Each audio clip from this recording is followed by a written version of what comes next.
with me. My name is Miss Lizzie. I don't ever smoke the dizzy, but we can always share some ditsies.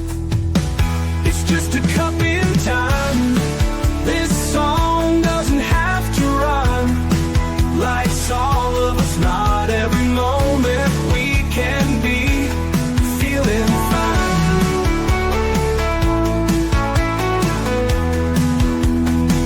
I wanna share a moment, just a second if you will, maybe even a cup of thrill. We could share this performance. It's tea time, come sit with me. Well, welcome, guys. That's right. Miss Liz is back. And today I have an incredible author in the house, Tricia Copeland. And we're going to talk some magic. That's right. We're going down some magic roads today. And we're going to have some fun with all of her new books and stuff like that as well. And we're going to get to know Tricia a little bit more. But before we get started, we're going to get you over to Miss Liz's YouTube channel and give you a quick subscribe over there. And you can check out these tea times. You can catch them on a replay or catch the live streams. And share your comments and feedback, because I always like to hear what you guys think of these tea times. Also, if you'd like to listen on Spotify, jump over to Miss Serving Tea with Miss Liz. I like to keep you guys on your toes so that you guys can look for Miss Liz. So let's get started with the disclaimer, and then I'm going to do an intro, and we're going to get Tricia in here, and we're going to spill some tea. And today's tea is abundance, blessed, and transformative. And we're going to understand why Tricia gave me those words in just a little bit. So let's get started. Disclaimer for Miss Liz's Tea Time live show. Miss Liz's Tea Time is a global platform dedicated to sharing real life stories, diverse perspectives, and meaningful conversations that inspire awareness, healing, and connection. Miss Liz is going live using StreamYard. Before leaving a comment during the live broadcast, please grant StreamYard permission to display your name at StreamYard.com. Please be advised that all content brought forward during any Tea Time show is presented in good faith. However, discussions may include opinions, beliefs, and perspectives that do not necessarily represent the views of Miss Liz or the Tea Time platform. Information shared by the guests is based on their own experiences and is perceived to be accurate at the given time of airing. All guests, viewers, and participants are responsible for using their own judgment when considering any action or decision that may relate to this discussion. Some episodes may cover sensitive topics, including but not limited to trauma, abuse, grief, mental health, and other emotional triggering subjects. Listeners' and viewers' discretion is strongly advised. Tea Time with Miss Liz is an open discussion forum designed to offer insight, inspire awareness, and create connection. It is not a substitute for professional, medical, legal, or therapeutical advice. If you require professional support, please seek assistance from qualified professionals or trusted resources in your area. If you have any questions regarding this disclaimer or the content of this discussion, you are welcome to contact me at my email at bookingmissliz@gmail.com or visit Miss Liz's Tea Times on Linktree. By choosing to participate in comments on or view these live shows, you acknowledge and accept this disclaimer. Your participation is entirely voluntary. Miss Liz myself is welcoming you to join the conversation with an open heart, and if at any time you feel this platform is not right for you, I respect those wishes and decision and welcome you back whenever you are ready. Tea Time with Miss Liz is serving truth and awareness one cup at a time. And let me give you a little bit on my guest. So today, I am thrilled to bring to the table Tricia Copeland, an award-winning author whose stories beautifully blend imagination, courage, and heart with a gift for weaving words that inspire. Tricia takes us on a journey where characters discover strength, resilience, and the magic that lives within us all. This afternoon, she joins us to explore her topic, Finding the Magic, where stories spark the soul. Together, we'll uncover how storytelling has power to ignite hope, awaken possibilities, and connect us to something greater. Please join me in welcoming Tricia Copeland to Tea Time. Welcome, Trish. Hi, Tricia. Thank you. It is a pleasure to have you here. Tricia, I'm going to take you down the rabbit hole, the little fairy rolls and all of that. So who was Tricia as a little girl and who's Tricia now? Ooh, as a little girl, I'm a first child, so always very studious, always doing the right thing. If I happen to mess up on the slight occasion and was, punished, I took that very much to heart and did not do that again. So very much a rule follower and person who kind of just went with the status quo and did the right thing.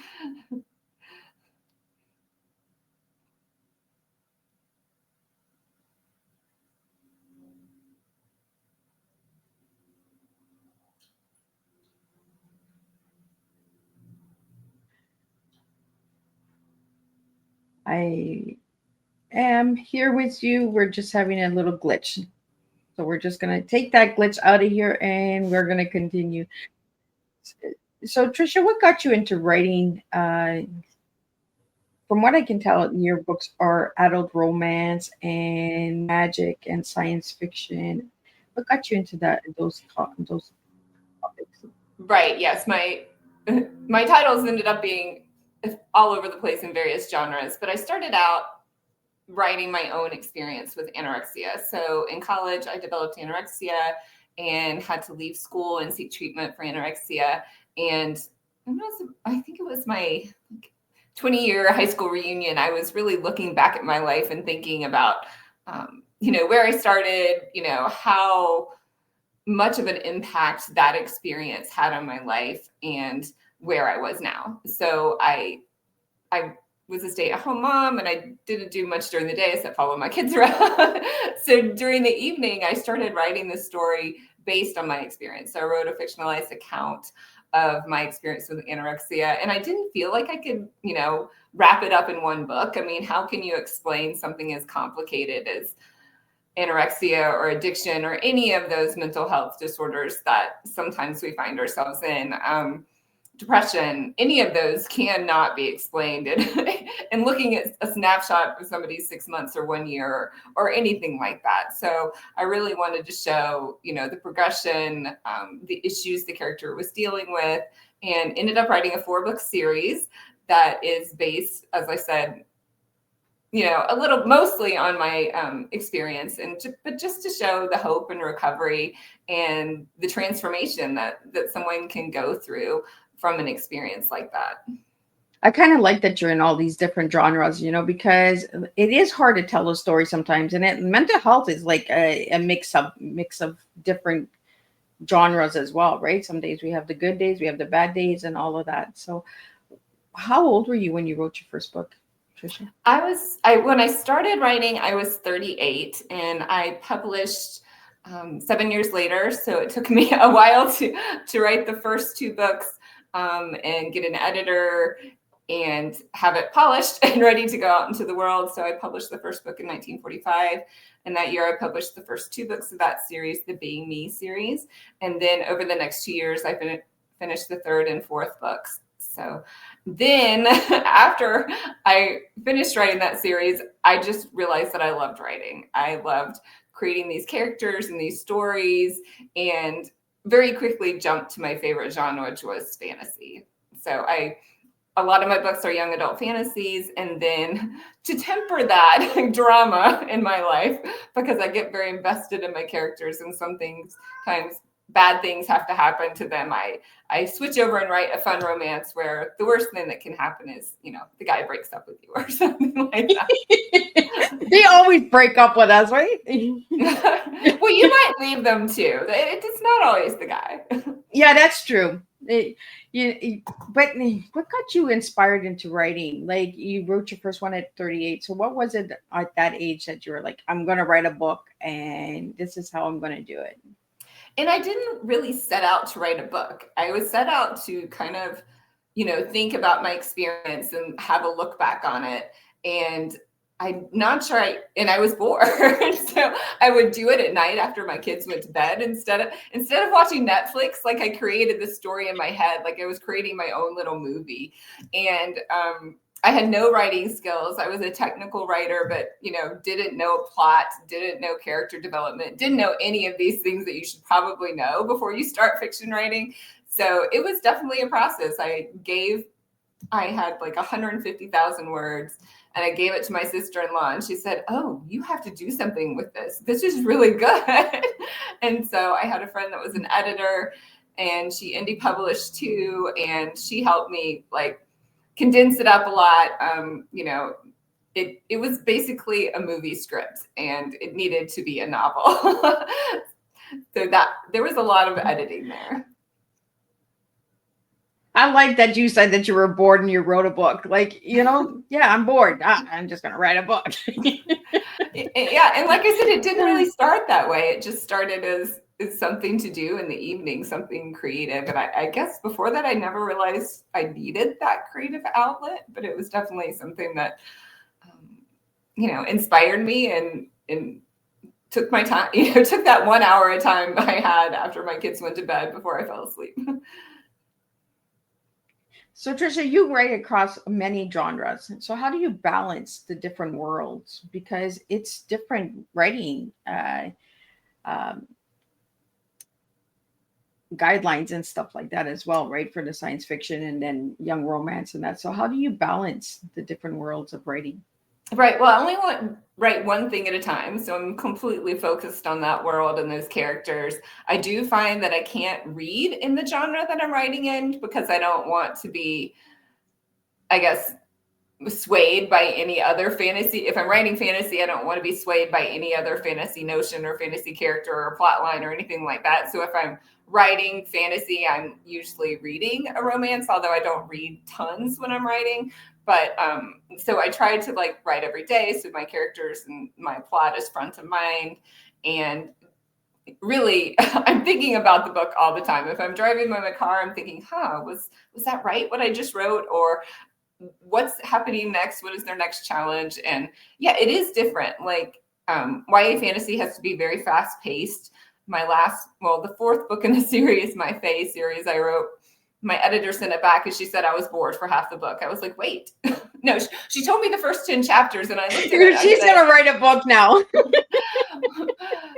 Yeah, she said the first 10 chapters I was bored. And I thought, the first 10 chapters, that's like half the book.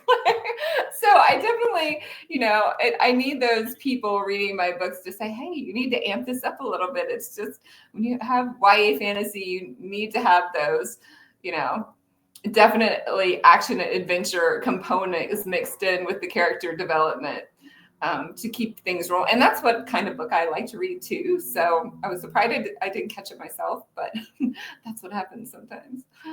Well, when we're writing our own books, we're right into it too much sometimes. And that's why we need the editors and outside resources that come in and say, you know what, no, this is how you may see it, but this is not how the book is going to end, right?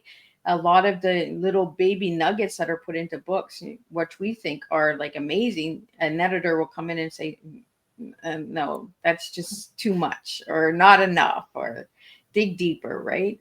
So how do you build your characters for your books? I usually start with characters. Usually my ideas for books come from the character first and just placing them in a world where usually it's meant to show like some trait or feature or maybe even some unrealized potential that they have.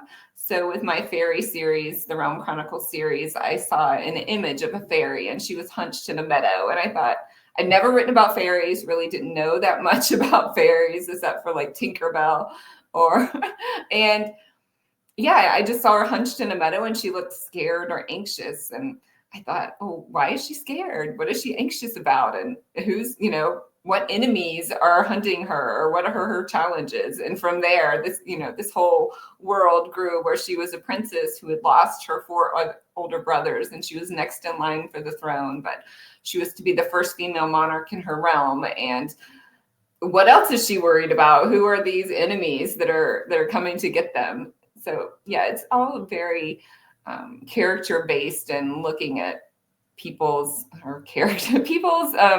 challenges and what they have to overcome and what might be their strengths in overcoming that. So you mentioned Tinkerbell. Well, my cat's name is Tinkerbell, so I kind of she just never grew. She just stayed small, so it was a perfect name. But what kind of names have you given your fairies in your stories? Yeah, so I, looking back, I could have been maybe a little more creative with their names. And I never really read or watched Midsummer Night's Dream, but I was like Googling names for fairies and, well, I guess Titania is how the name is traditionally pronounced, but I pronounce mine Titania with a very science background. I thought, oh, this is related to the metal, right? And it shows her strength. So her name is originally Princess Titania. She becomes queen, so she's mostly Queen Titania throughout the series. And then her father is Oberon, which I guess I stole that from Midsummer Night's Dream as well. But like I said, I didn't do tons of research. I just Googled fairy names and said, oh, this sounds good. So they're not related to the other story, though. So how many books have you written in total so far, Tricia? My last release, which was the finale of the Realm Chronicles series, was my 23rd book. And how long does it take you to write a book? I've written a book as short as 6 weeks, and then like I said, my first book was 7 months or 7 years. So, between it can just vary. How I usually set a deadline for myself. So I have my contract with my editor, and I know how, what I need to write every day, and then I just keep working towards the goal. So out of all the books you've written, which one was the hardest to write? The hardest to write? Probably my own story, the Being Me series about my experience with anorexia. That was really hard emotionally to go back and relive some of those experiences with my character. But then the Realm Chronicles series, which I wrote, which was my most recent series, which is the Fae series, that was really hard to write. I had a very beloved character who, not so many great things happen to all these characters. So they have to overcome a lot. And that was really hard. I get emotionally involved with my characters and what's going on with them. And it just kills me to make them hurt. And I was so relieved when I finished the series because I thought, okay, nothing else bad is going to happen to these characters. They're going to live happily ever after from now on. So writing your own story, how did that feel after it was published? It felt good, but it also felt very raw. And I knew I wanted to say that, this was based on my experience because I wanted people to know that I knew what I was talking about and I knew what it felt like to be in that experience. And also to raise awareness of eating disorders and the hope for recovery from eating disorders. So I knew I wanted that component, but it was also kind of scary to put yourself out there and have people ask questions about, about your experience. But I think it kind of takes being vulnerable I think that was one of the first things I learned in my recovery, that being vulnerable was not weak, that being vulnerable and sharing your truth and being human connected you with other people rather than separated you from other people. I think I learned from a very young age, like, oh, you just, to the outside world, you look perfect, right? You leave all that stuff under the rug at home. You don't even talk about it there.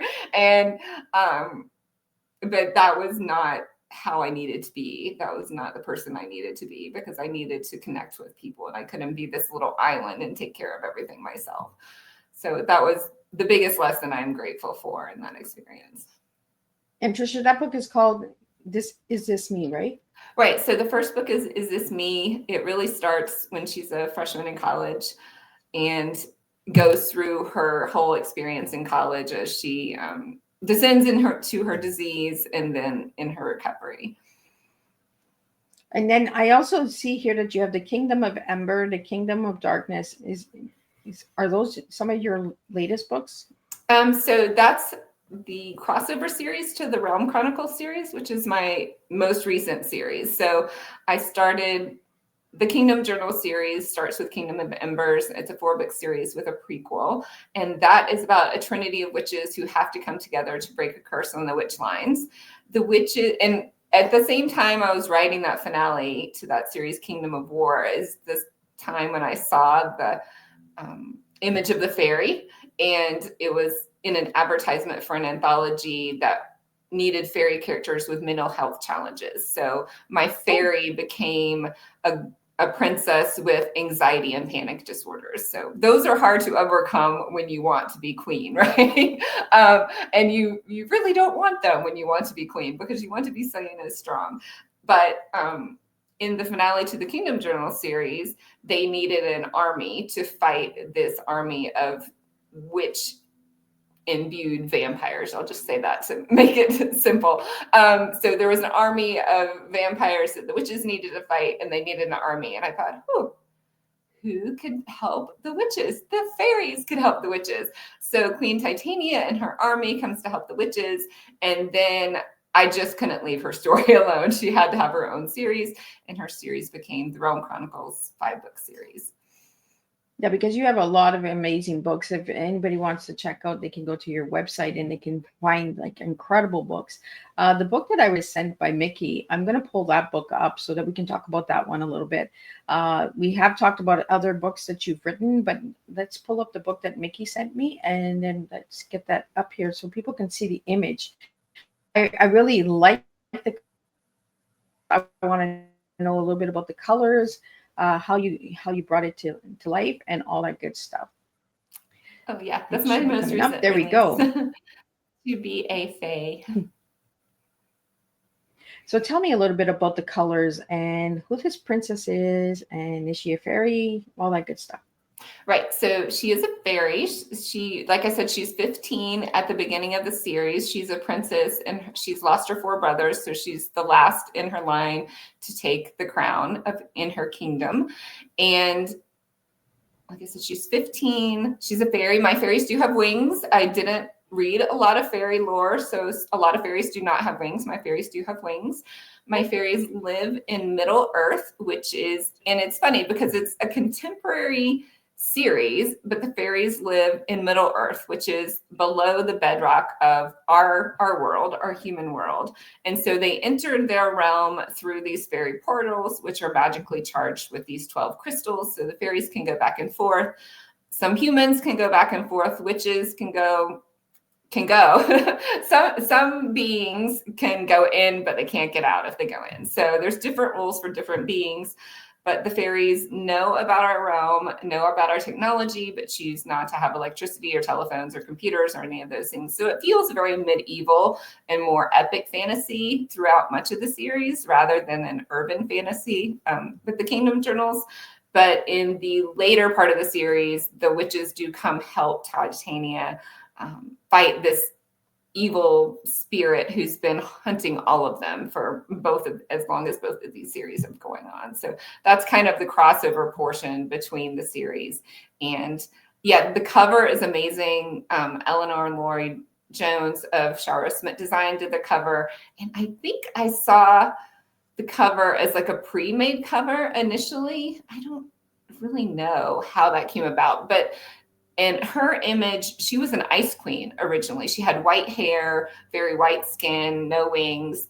And, but I needed the red hair, and the jewels on her head came as the ice queen image. And I wrote that into the story. Like in the first book, to be a fae queen, she gets these jewels on her head after she goes into lower earth or hell. She gets caught there for a bit and then gets ejected, and all of a sudden has these jewels on her head, which no other fairy has. So that makes her a little bit special too. So Tricia, what's with the red hair? She just has red hair. I don't know why I decided to give her red hair. I've always wanted red hair. I have green eyes, and I really thought if I had red hair, it'd look really cool. So maybe that's why I gave her red hair. I don't know. You know, like for my audio listeners out there, like the image that is on the screen right now, it's got such a magical feel to it as well, with the blending of the colors, the red, the white, the crystals. Everything just comes like a magical kind of like, you know, like the sparkles, like the twinkles that you get when you think of a fairy, right? So I really like the colors and the flow of this. The crystals on, you mentioned the 12 crystals. Are the 12 crystals kind of a story in themselves, or? The crystals that power the rings? No, not really. It's part of, I mean, it's definitely in the first book, To Be a Fae Queen. It tells how they use the crystals and how they can close their rings and open their rings.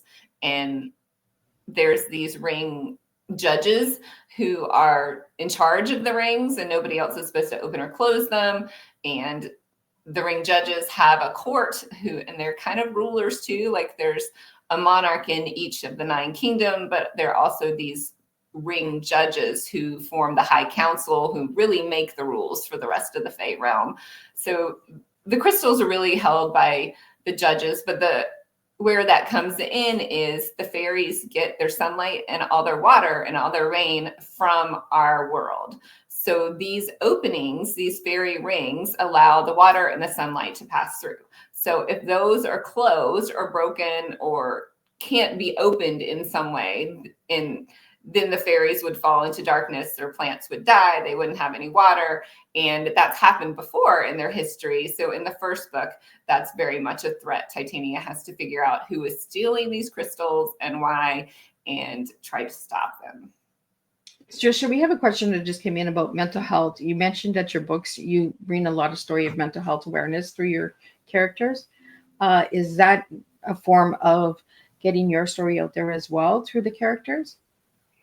Definitely with my first series, it was my experience with anorexia and recovery from anorexia. But even, I mean, at different points in my life, I've had different, I guess, anxiety problems. Like at some point, stress would cause my stomach to hurt, and that was like a year. And I was like, wow, this sucks. And then, for a period of time, I had anxiety. So I feel like my stress is played out in different ways in different times in my life. I have had panic attacks, anxiety, stomach issues, hives. I feel like stress affects our physical body in so many different ways at different times in our life. And it was fun to write this character that also had anxiety and panic attacks, and to write how she was able, through some other characters too, to just like mirror, and because they didn't really give her any help. They kind of just tucked her away and said, study, just stay here and study. We don't want you to go out and be more stressed.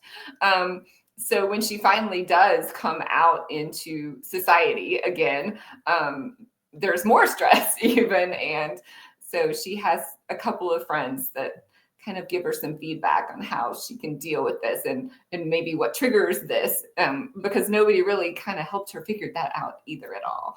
So yeah, it was fun to write that character. So Tricia, we have another question here. What book would you recommend for somebody suffering with any mental health issues?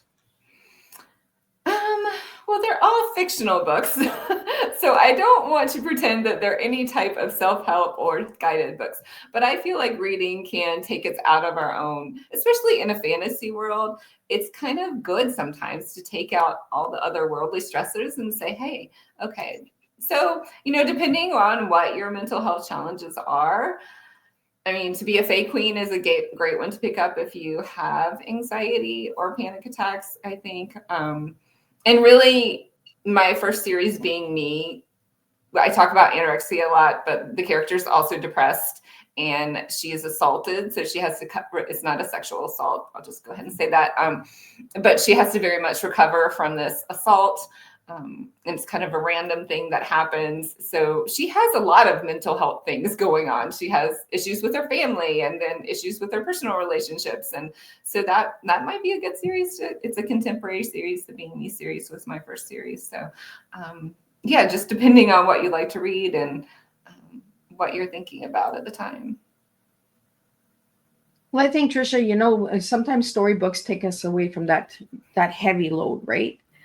It's just like when things get too heavy, we throw in some dark humor sometimes. So throwing a good book in and taking you away from that heaviness, we don't look at books for mental health resources, to understand, because a lot of characters that are built with a lot of stories are stories of a person trying to express themselves, or if I could be a fairy, if I could be a witch, if I could be, like we kind of put ourselves into these characters, right, as we get through our own situations and stories as well. So I want to thank that listener for asking those questions. Because mental health is something that we don't really talk about. We say the word mental health, but we don't speak of it, right? We don't understand that diagnosis is in that as well. And for anybody that is suffering from anorexic, I really encourage you to check out Tricia's book, because sometimes a book can make a difference. It might open up a door and get you to share your story as well. So thanks for sharing your story with that book as well, Tricia, because I know that wasn't easy. I'm going to take you down some rabbit holes now. We're going to get into your tea and understand your tea and all the other questions that I've asked you. And then we have a couple more questions here that came in that I want to get out to you. So let's get into your tea. You gave me abundance, blessed, and transformative. Why those 3 words? Well, I feel like my life is very abundant now. I have a daytime job that I work. I have my own company, which I never thought I'd own my own company. And, my author business is sort of my own company too. So I basically own 2 companies. So it's very abundant. And I meet so many people through both of those companies. And I feel like my life has been so much more rich, especially through my author career. Just the number of people I've met, the number of different people I've met, and that I get to share my stories with, and that email me and say, "Oh, I love this character. I love this character. I love this," or I connected with this character because of this. And like, I just feel like that has given me enriched my life abundantly. So, and I want to get into the word bless. Why blessed? Because I do feel blessed. I feel lucky. And I can, every moment of every day, I'm not going to feel like that. But if I can break it down and look at things through eyes of gratitude, I can start with one little gratitude thing, like, oh, I got to walk my dog this morning. And it was a nice morning. It wasn't pouring or blazing hot, or fortunately it wasn't smoky today. If I can start by just seeing those things in my life, then it gets me in that positive spin. And I can look at, obviously there are going to be things you have to fix, things you have to face.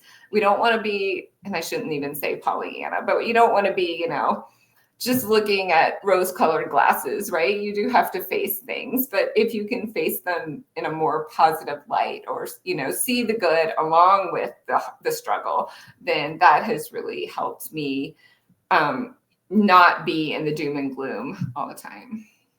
I like that, because it is, right? Like, life is hard sometimes, but we are blessed and grateful.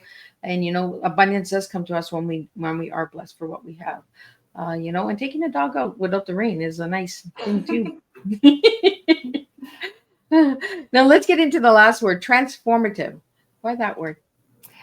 I feel like my whole author journey has been very transformative. I wouldn't have told you now 10 years into publishing that my world would be like this. Like, I would be, lucky enough to talk to people like you who are like out there and sharing the message of mental health. And that I didn't even think of myself as a creative person, because my background was science, and I did research, and I did technical writing. And to me, those weren't creative things at all. And I just didn't see myself in that light. And I guess at different points in your life, you see yourself different ways. But I think it's really transformed, and how I think about myself and my outlook on myself, the confidence I have in being able to achieve writing a book and getting it out there in the world, and just having people, acknowledge, hey, I like your book, or hey, I like that character, and go along those journeys with me. So those words, it was fun to pick the words. It was fun to really think about and pick the words. Well, and that's what I like. I like when my guests really think, and then they're like giving me a strong cup of tea, because like I say, I can't serve your tea. You guys have to serve your own tea, right?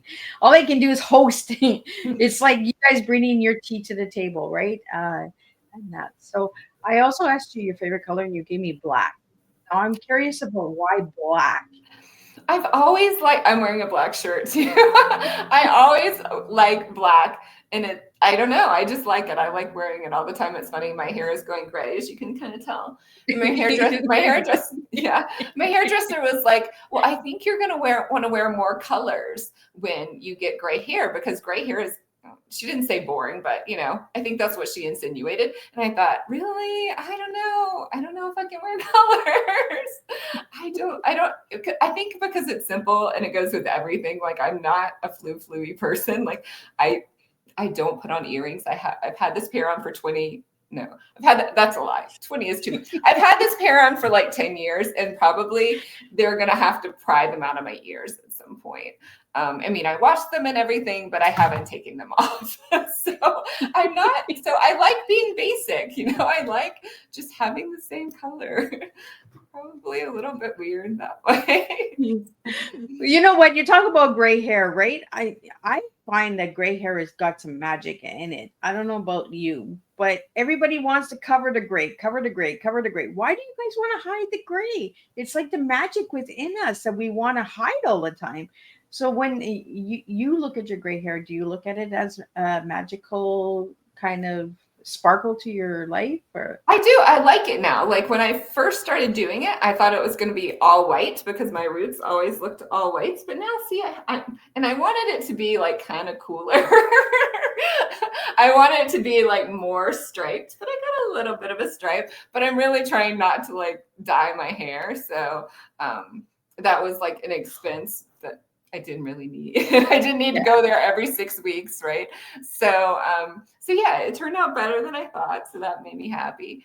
And yeah, I'm embracing it. And if you go to all the like silver hair, gray hair Instagram pages, these women look amazing. And I have 2 friends that are doing it with me, so that we've all been a support group for each other.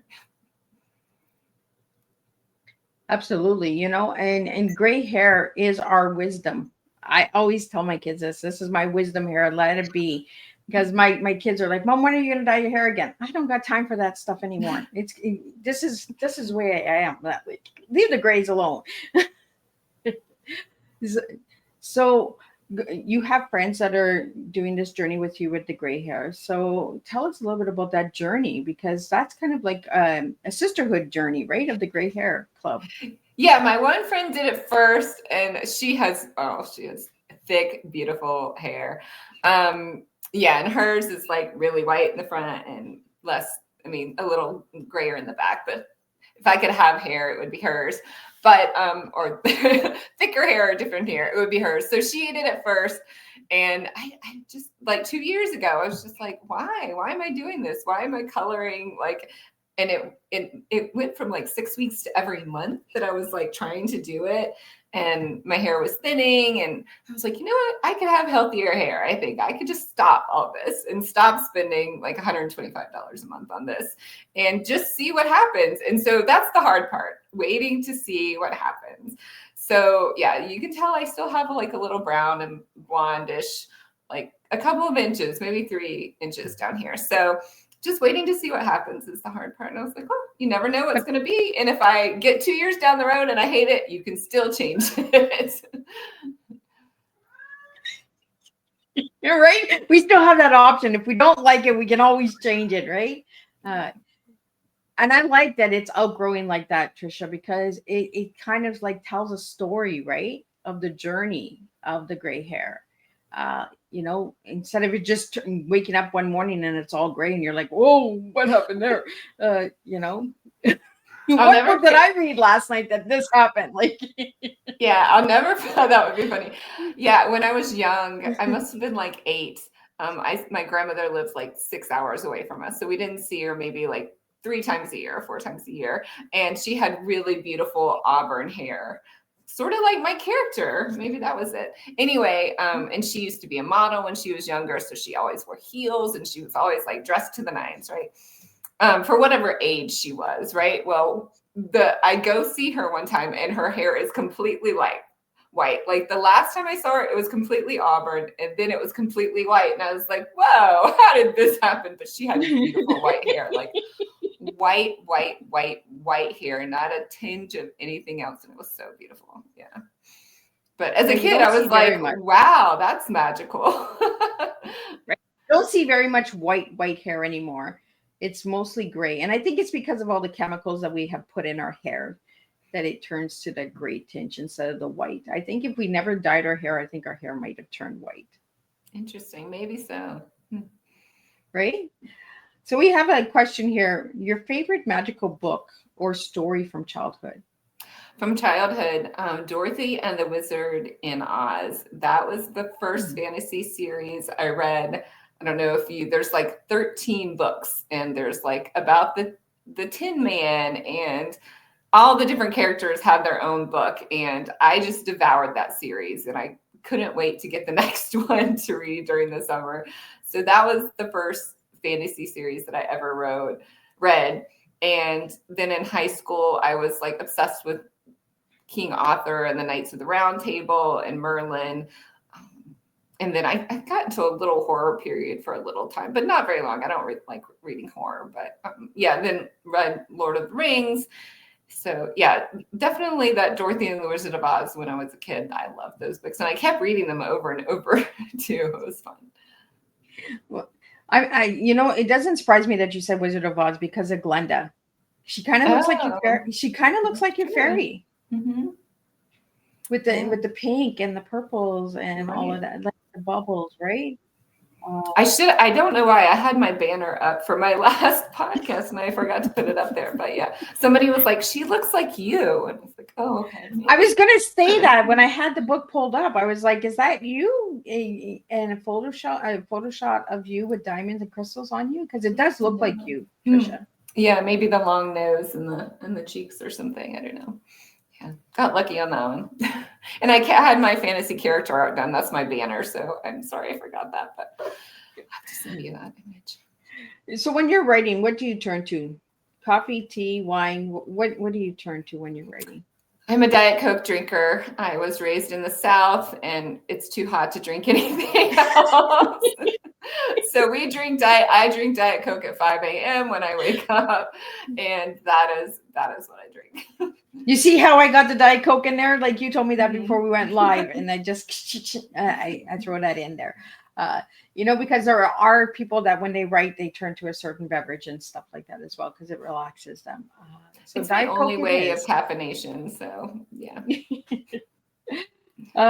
The one word that describes your writing style. It's very personal, I would say.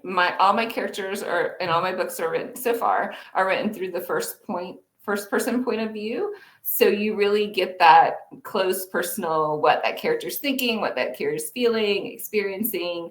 And that can be different in fantasy. Like a lot of fantasy is written in that third person. So you get more viewpoints than just the one character, but it's definitely, I would say personal. That's the word, because it's definitely about mainly that main character's journey. I mean, some of the other characters you're going to see their character development and their transformation and growth too, but it's mostly centered upon that one main character. And we have a question here. What challenges have you faced as an author navigating different genres? Sometimes I shouldn't even say this because I've been challenged in writing. I like romance, like I like reading romance, but I've been challenged in writing romance, like because I'm such a fantasy. I love fantasy and like fantasy characters and fantasy worlds. Sometimes romance seems kind of boring to me. Like I obviously I find ways to make it interesting, but I don't just do the cookie cutter sweet romance. I can't do that. I learned a long time ago that it has to be a little bit deeper than the cookie cutter. You get one sweet kiss at the end and there's happily ever after. My characters are definitely have more depth than just the sweet romance characters. So that's been challenging to create something that feels not too heavy, but also real and true to life. Well, writing romance, do you bring in the struggles of a romance story as well? Definitely. Right. Yeah. I mean, you never have, well, maybe some people do have straightforward paths, but I didn't have a straightforward Prince path. Charming gives you a kiss and boom, you're happily ever after, right? That's boring.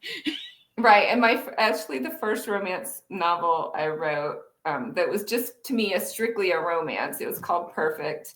And it's 5 different stories, basically, of the same character at different points in her life. And really, the point for me was that you can have a perfectly happily ever after story at any point in your life, well, I go through age like 30-ish, young 30s, but at different points in your life under different circumstances. So in the beginning, she's in love with her high school sweetheart, and it's only 5 pages, I think, the first like part. And she falls, she's in love with her high school sweetheart, and he proposes, and she says yes, right? And then, so it's kind of a write your own ending, pick your own favorite boyfriends or, boyfriend story too. So different people like different characters for that, different love interests for that character. So it was fun to write. And I think most people kind of like that. I don't know that everybody got the point that, at different points in your life, at different instances or different situations can be perfect and you're happily ever after. And because sometimes you get to a point in your life where you're like, this seems wrong. It's never going to be right. Am I ever going to get to the place that can be perfectly, am I ever going to get to my happily ever after? And I think they just find you. As you're saying this, Tricia, I'm thinking of a Daisy. He loves me. He loves me not. He loves me. He loves me. The little kid, that's what we used to do. If a boy liked, and then we were like, oh my God, he likes me. Or, oh my God, he doesn't like me. Oh no, it's like the end of the world, right? When the flower became he loves me not. Right? The journey of the daisy. Like as you were sharing that, I was just thinking of this daisy and you plucking it, right? Like this. Are we going down this journey? Or are we not going down this journey? Are we taking this? Are we not taking this? Do you get your kiss today or do you not get your kiss today? All I seen was this daisy and you plucking the little petals off. Yeah, that's where I just went. I just went to a daisy, guys. That's a great image. I like that. Yeah, as you were explaining the storyline, I was just like, oh, I see a daisy. I see her picking.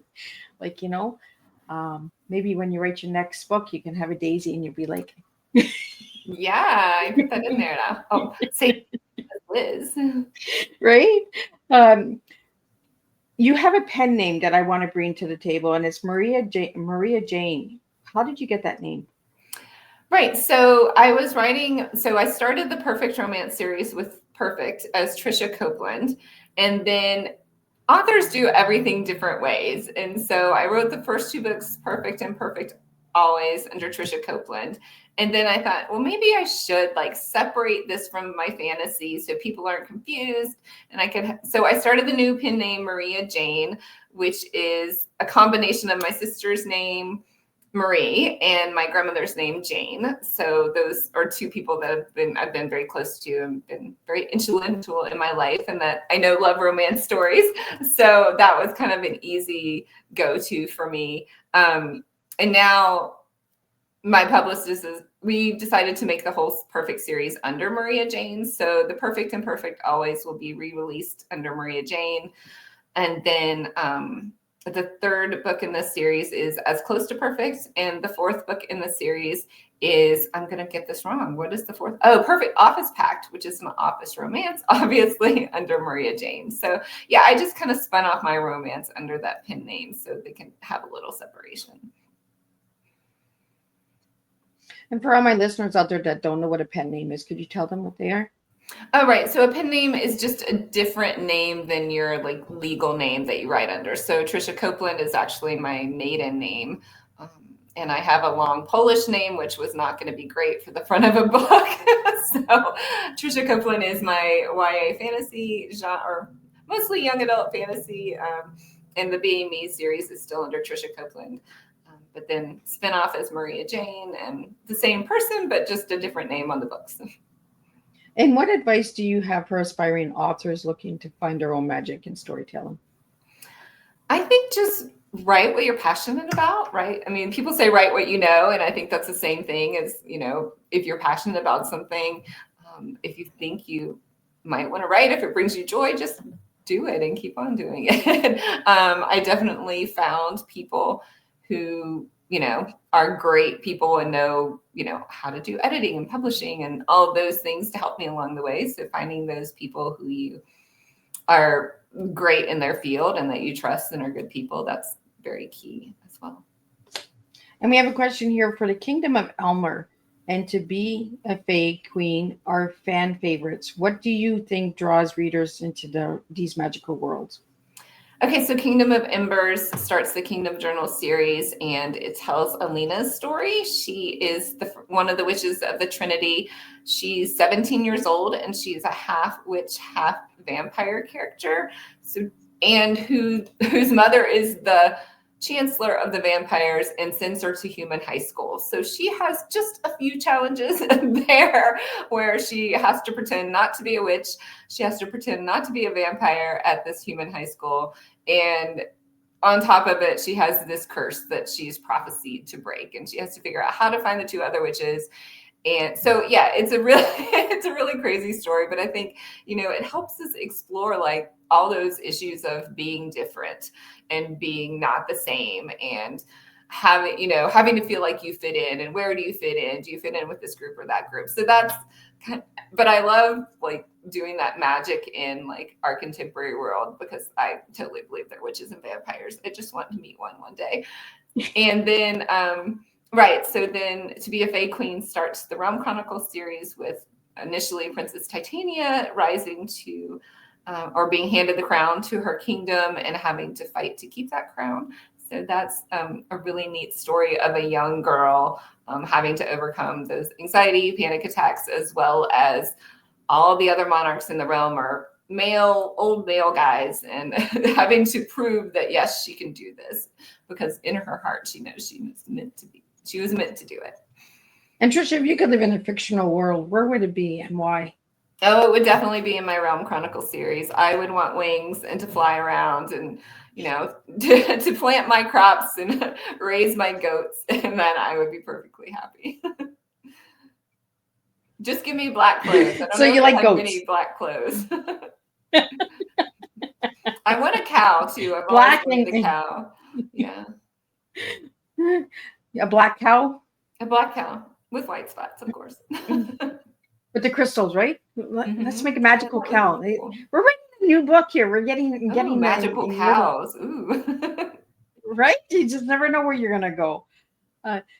So we have I want to get it out there that you also have a podcast, and I'd like to also share other podcasts out there. So can you tell us a little bit about the podcast, how it came about, how you got the name, all that good stuff, and where people can find that podcast? Right. It's Finding the Magic Book Podcast. And I was going to name it just Finding the Magic Podcast, but then I was like, well, maybe they think I'm, doing witchy stuff, which sometimes I try. But anyway, so, right. So Finding the Magic, it kind of encompasses my whole author business, I guess, or all my books, because I feel like there's magic in all of us, and that little spark of creativity or just things that we're good at or we notice in the world are magical. And when I started it in 2021, it was, we were kind of still in the pandemic, and they were shutting down all our book cons. And so I wasn't able to see my author friends. And that was a real lifeline for my creativity, because just having that community that I normally saw that I didn't get to see. So I thought, well, if I start a podcast, I'll get to start to talk to my author friends. Plus, we'll get to share all of our books with whoever will listen, right? So I started the podcast, and I talked to authors about their books. Asking them about their characters, their themes, their worlds. So if you listen in, you'll learn about new books every week. Well, and twice a week. So you do it twice a week, your podcast? I do it twice a week. Yes, Tuesdays and Thursdays. New ones come out. So I found something on your website here, and I really want to bring it out. Find the magic inside a book. What does that mean to you? That just means a new idea, a new story, a new connection. I guess I think new things are magical, but also I think nature is magical too. So I basically think everything is magical. But just finding something or even learning something you didn't know about, to me is sort of a little bit of magic. And Tricia, I want to get the Start Series 99-cent out there. Can you tell us a little bit about that?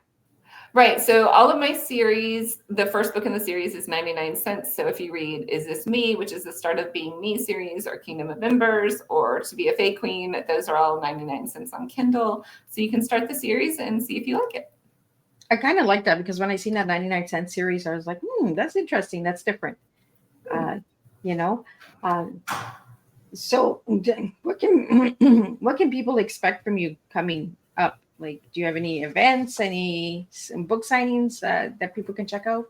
Right. So I'm excited. I am signing at my local Barnes & Noble here in Superior, Colorado on September 20th from noon to 3. So that's very exciting. That's my first Barnes & Noble signing. And then I'll be in Laramie, Wyoming on November 15th. There's a book and craft fair put on by Bonsai Books and Blue Mountain Books out of Cheyenne and Laramie, Wyoming. And then next year, I don't have anything yet. So I'm going to have to get some things on the calendar. Well, she's going to get some books out there, right? She's going to talk about the magical cow with the crystals and the daisy. I do. Yeah, I do. There's a new fantasy magazine coming out in January, and they're publishing a short story, which is going to be about one of the characters from my finale in the Rome Chronicles. That is a Nyx. So it's a human fish shifter character. So that's pretty different. So what would you tell the listeners out there about your writing journey, and if they wanted to start writing, what message would you have for them? Like I said, just write what you love and keep doing it. I took a lot of writing classes, like plot classes, character development classes. Those really helped shaped, my book look like what it should look like, and that people expect a good story to be. I did finally start outlining after the fact. My editor got me to do that. So I outline after I finish a chapter, which helps me remember what I just wrote in the chapter. So those are all good tips. Just keep writing, I think, is the biggest thing. Like if I write every day, it keeps it front of mind, and it makes it easier for the story to flow. Tricia, we just had a question come in. Are your stories based on sunrise or sunset? Sunrise or sunset? I would say sunrise, because most characters are going through kind of coming of age type, whether they're just, in that late teens to early adult periods. Oh, that's an interesting question. I was just like, wow. I'm guessing they read some of your books because they were asking sunrise or sunset. So, so Tricia, where can people find you, and where can they find your books, all that good stuff? And if you could just spell out your website so that all the audio listeners can hear and reach out to you. Right. So my website is triciacopeland.com, TRICIACOPELAND.com. If you go to the website, you can also download 2 free short stories. So a free short romance and a free short introduction to the Rome Chronicles series with Titania Rises. And those are fun ways to check out my stories and see if you like them.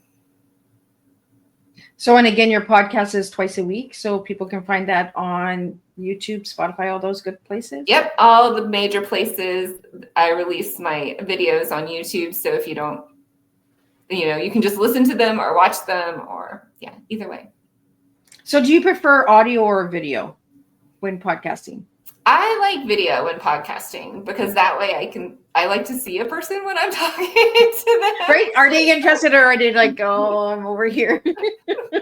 So, and plus when you're interviewing someone, seeing them is more fun too. So you get those facial reactions and things like that. I do listen to audiobooks a lot. That's my main way of consuming books right now. And you do have audiobooks available, correct? I do have audiobooks, the Kingdom Journal series, as well as the Rome Chronicles series. Not all, so the Kingdom Journal series is complete in audiobook. The Rome Chronicles series, the first 3 are complete. The 4th one will come out, fingers crossed, in October. And then next year, the finale will come out. There we go. See, we have some things on the plate for people to check out. So. Right. Yeah. And I am writing a new romance by Maria Jane. So that will come out next year. There you go. Well, thank you so much, Tricia, for joining me. I'm just going to do a closing summary. And for everybody that is tuning in, I will be back at 7 p.m. with Lance Robinson, and we'll be talking about his book as well and get him down some rabbit holes and see where we go with that conversation. So today's tea time with Tricia Copeland. Copeland reminded us that stories are more than just words on a page. They are sparks that light the soul, carrying lessons, healing, and a sense of wonder.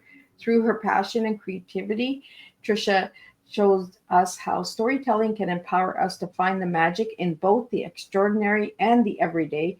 Thank you, Tricia, for sharing your wisdom, your heart, and your stories with us. May we all leave today's tea time inspired to seek out and embrace the magic in our own lives.